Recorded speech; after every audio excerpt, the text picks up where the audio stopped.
You know, I recently figured out that there is this Chat YouTube, and of course I looked into because I'm interested. Okay, like Mm. we have heard about ChatGPT. Have you heard about ChatGPT? Yeah, and I've tried it several times. It It's works well. very interesting. Yeah, Does it it does.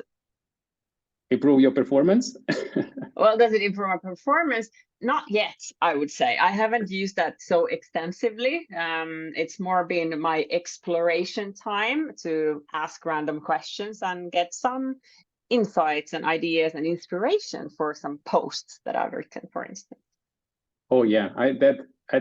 Right now we will jump over to the Chat YouTube, but before that, I can Yeah, tell you, yeah. well, on my website, the last 2 or 3 blog posts. Well, of course, I think, and we can have this conversation later as well after the Chat YouTube. Is it's not about the information that's available because we can have Mm, the world full of information. Is the questions that we ask are more yeah, important than the vastness of the information. true. Well, Mm, here it comes. And I tell discovered me. that a few days ago, what it does, and then what I wanted to say is there is just one person, it seemed to be like a grad student from one of the universities in the United States, and it seemed like he just developed it as a, I don't know, a coursework or a PhD or something. So how Okay. does it work? It's a website. You can open up in any browser, and it says, copy a link to a YouTube video here and press button. So the algorithm looks at the YouTube video, and of course, it doesn't require much of the education to kind of Mm, guess that it looks at a transcript. It looks at a transcript of the video and maybe some things, other things on top of that.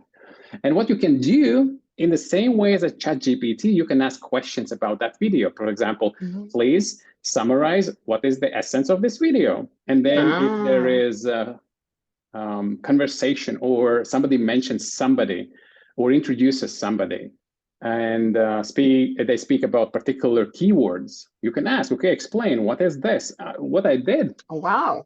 yeah, what I did, I just used one of my videos on hyper performance, and I said, Hmm. okay, watch this, and then I asked, okay, what is hyper performance?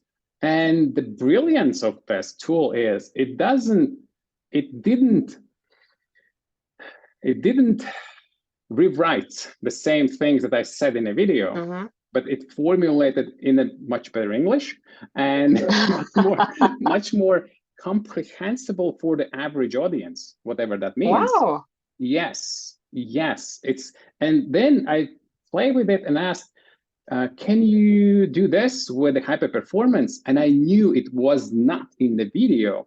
So what it did, it went out apparently in the global net and Ah, added a few other things just to make the story more um, full or yeah, complete, answering to my question. So, nice. so what do What you are you think? going to make?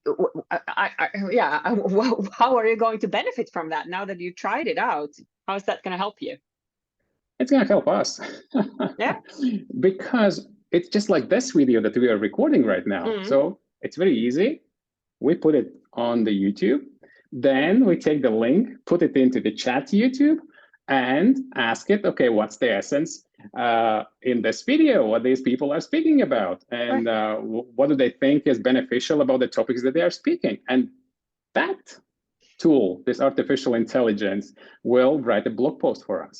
So those who listen to this video, if you come to our websites, either or, and you see a blog post about this video, Right. most likely it's going to be Chat YouTube, maybe a little bit help with Chat GPT. Yeah. Perfect. Now the question to you, as being consultant and expert in high performance or outstanding performance or any Mm. like upper levels of performance, how do you see even the Chat GPT and this YouTube, and maybe there will be other similar things. What are the implications for the future of work, but also specifically implications for the leadership people and for people who would like and who are responsible for the performance in their organizations? That's a very big question. And not to give you one simple answer, I think we can have a discussion around that. But I do think that there's a part that will help us tremendously with being more efficient, saving time. Of course, looking into some organizations can actually have, well, roles replaced with these tools, AI, going forward. And I don't see that that's a bad thing. I think we can actually then start focusing more on the humane things in life, and really, instead of looking into the Excel sheets and nitty-gritty, sometimes you can be more focused on what really matters and lead yourself in a better way towards the extraordinary performance, because all the information is out there. You can just pop the question, you can just pull the information, but you still need to make your own conclusions, of course. So in a way, it also puts more pressure for you, because now that it's so easy to just say, okay, write me an article or a book or answer to this specific question, how should I lead my people? You're still responsible of your actions. Maybe even more now that you're taking information from an outside source. I don't know. Actually, just me thinking out loud. It is very, very straight to the point for the leaders. Why I'm saying this, and because when I was listening to you, I really thought about bias. There can be confirmation bias, and we know it exists, and there could be other biases.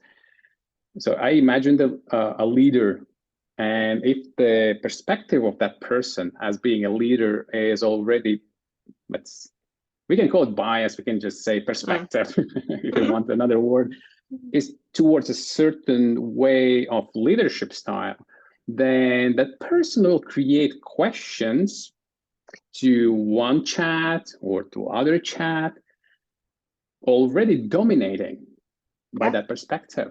And that means it will be confirmed by these chat engines that, you can do this, and you can do it this way.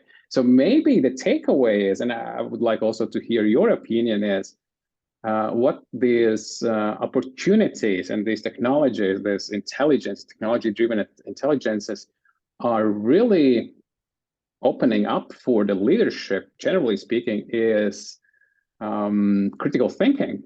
Like, well, what exactly do I ask? Or what exactly do I expect? Or what exactly I would like my colleagues, my teammates, my organization, my employees, how they need to, or how it would be much more beneficial and more higher performing if they would have that kind of perspective. So I think that's a big question for the leaders. How do I position that? Yeah, critical thinking, you mentioned that. I think that needs to be applied towards the sources, but also towards yourself. And again, I always talk about self-leadership, but here it becomes even more crucial. You need to be able to filter the information without letting the biases take over. You need to be able to critically think about what is the information that you're actually after, so that you will formulate questions in the way that give you the most neutral information rather than opinionated. Although every time I ask an opinion, I obviously don't, ChatGPT is not giving me an opinion, because they always provide me an answer. I am an AI, I can't give you my opinion, but here are some sources for you. But in a way, I could still seek for confirmation, as you just said. And that's when it becomes dangerous. Well, word dangerous is a dangerous word. We know that. Yeah.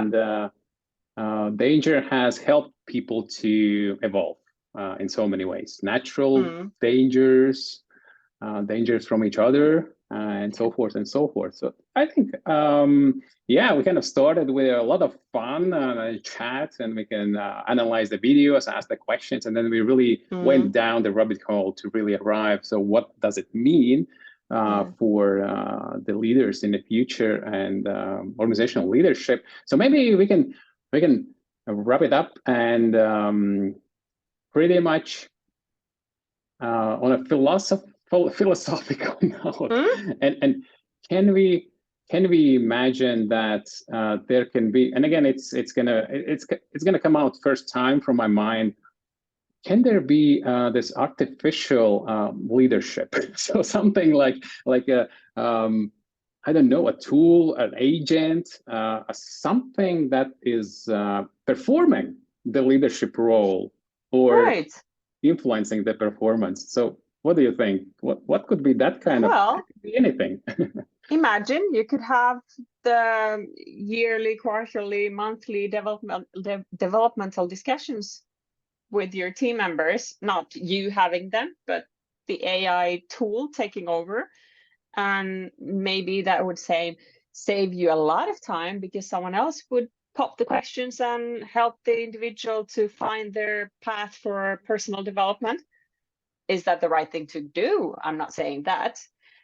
Again, I think then we are lacking the humane interaction, which still is somehow required, because you need to sense and feel. We need to have that kind of a feeling ourselves as well, that we are being seen and heard.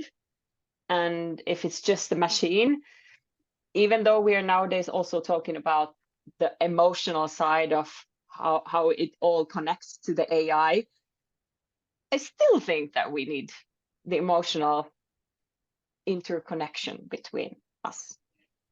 Fully agree. And just to conclude, well, humans are going to be humans, machines going to be machines, machines going to be more understanding humans.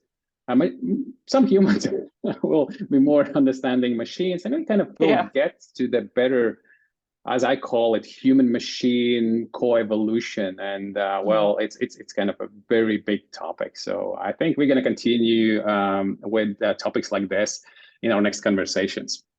Yeah. Thank you.